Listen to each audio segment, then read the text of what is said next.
Bismillahirrahmanirrahim. Assalamualaikum warahmatullahi wabarakatuh.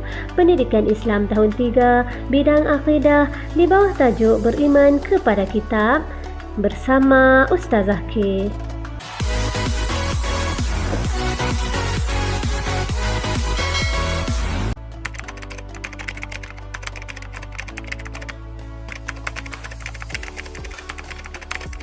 Murid-murid, mengapa kita perlu menjadikan Al-Quran sebagai panduan hidup? Pertama, Al-Quran ialah wahyu Allah. Ini kerana Al-Quran merupakan kitab terakhir dan terpelihara daripada penyelewengan sehingga hari kiamat. Kedua, wajib beriman dengan Al-Quran. Al-Quran merupakan wahyu Allah yang mengandungi semua ajaran Islam. Seterusnya, yang ketiga, Al-Quran mesti dipatuhi. Ini kerana di dalam Al-Quran terkandung perintah dan larangan Allah untuk semua manusia.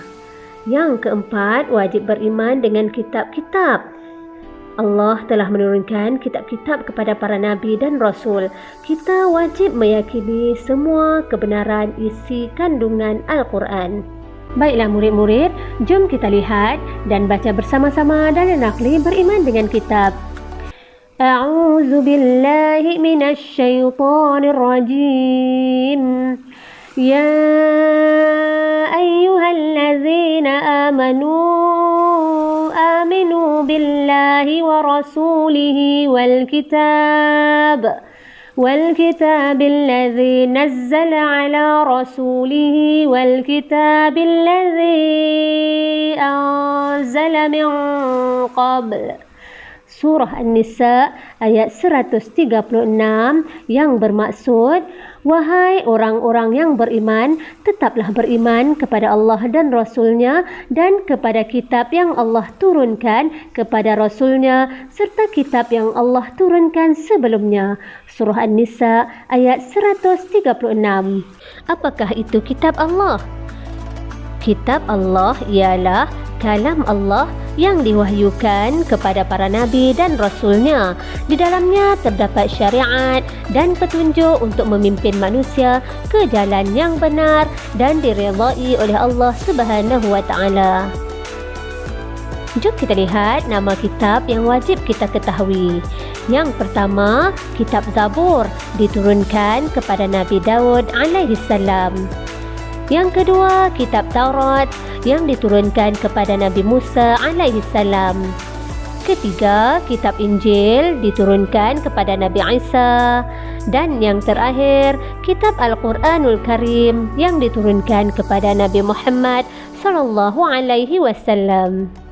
Sedikit info murid-murid untuk pengetahuan kamu semua, kitab Zabur, Taurat dan Injil yang ada sekarang telah diubah dari kitab yang asalnya. Selain kitab, terdapat juga suhuf atau lembaran yang mengandungi wahyu Allah yang diturunkan kepada para nabi dan rasulnya. Apa itu syariat? Syariat ialah hukum dan aturan Islam yang Allah beri kepada manusia dan mesti dipatuhi seperti akidah, ibadah dan juga akhlak. Murid-murid, apakah kesan beriman kepada kitab?